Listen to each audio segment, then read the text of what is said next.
लाल किले पर 10 नवंबर को 6:51 पर जो धमाका हुआ था, अब उसकी इन्वेस्टिगेशन धीरे धीरे आगे बढ़ रही है। एक तो ये इन्वेस्टिगेशन 4 राज्यों तक पहले ही फैली हुई है, दिल्ली, हरियाणा, जम्मू कश्मीर और उत्तर प्रदेश। इस पूरी इन्वेस्टिगेशन में लगातार छापेमारी चल रही है। खासतौर से जम्मू कश्मीर में सीआईके की सुबह से छापेमारी चल रही है।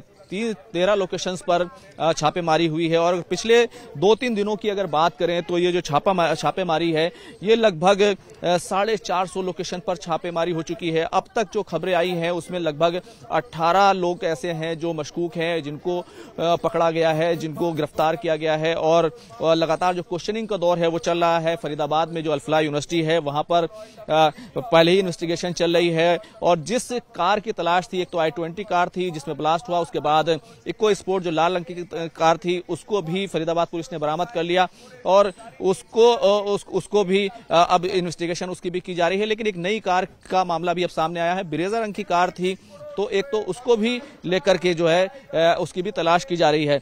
लेकिन सूत्रों के हवाले से एक बड़ी खबर जो सुबह से हमारे पास आई है कि डॉक्टर उमर और डॉक्टर मुजम्मिल जो अल-फलाह यूनिवर्सिटी में पढ़ाते थे, उनके कमरों की तलाशी के दौरान डायरियां बरामद हुई है और डायरी में लगभग 25 लोगों के नाम हैं। अब ये 25 जो अफराद हैं, क्या ये टारगेट थे और क्या या फिर इसी टेरर मॉड्यूल का हिस्सा थे, ये एक बड़ा अहम सवाल है। तो इन सभी लोगों से पूछताछ की जा रही है और इनको ट्रेस किया जा रहा है, क्योंकि इस पूरे मामले में अगर देखें तो जिस तरीके का जो ब्लास्ट मटेरियल बरामद हुआ है उससे जो है एजेंसियां पूरे तौर से इस पूरे मामले की तह में जाना चाहती हैं। और डायरियों में जो एक खास चीज देखने में आई है कि उसमें 8 नवंबर और 9 नवंबर का खास तौर से जिक्र है और कुछ कोड वर्ड्स भी लिखे हुए हैं। तो इन कोड वर्ड्स को अब डिकोड करने की कोशिश की जा रही है कि आखिर क्या तमाम चीजें चल रही थी और क्या प्लानिंग जो है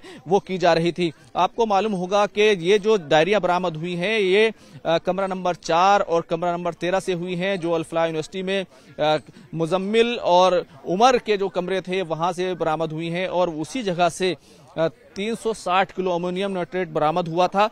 तो ये एक अहम चीज है। दूसरी अहम चीज ये है कि सीसीटीवी फुटेज जो है उनको खंगाला जा रहा है और इसी के साथ साथ जिस तरीके से उमर की शादी जो हुई थी और उसमें जो लोग शामिल हुए थे उनको भी एजेंसियां ट्रेस कर रही हैं और उनसे पूछताछ कर रही हैं और ये पता लगाने की कोशिश की जा रही है क्या टेरर मॉड्यूल में जो तमाम लोग शामिल थे क्या वो भी उस शादी में शामिल होने गए थे। तो इसलिए ना सिर्फ अल-फलाह यूनिवर्सिटी में उसने जो इन्विटेशन दिया था, जो लोग शामिल हुए थे उनसे पूछताछ की जा रही है, बल्कि सहारनपुर में भी जो उसने लोग उसकी शादी में गए थे उनसे जो है पूछताछ की जा रही है।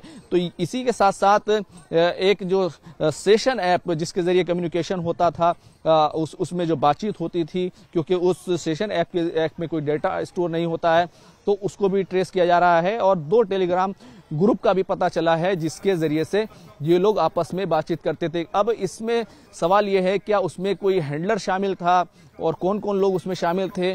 तो हर चीज, हर पहलू को खंगाला जा रहा है, चाहे वो मोबाइल टावर हो, चाहे वो जो कार i20 जिस तरीके से फरीदाबाद से लेकर वो दिल्ली आई और दिल्ली से कनॉट प्लेस में 2 बजे करीब देखी गई, अलग अलग इलाकों में घूमती रही, तुर्कमान गेट गई। इन तमाम चीजों को भी देखा जा रहा है कि आखिर वो किससे मिल रहा था, क्या कोई दिशा निर्देश ले रहा था। ये तमाम चीजें अब ट्रेस की जा रही हैं।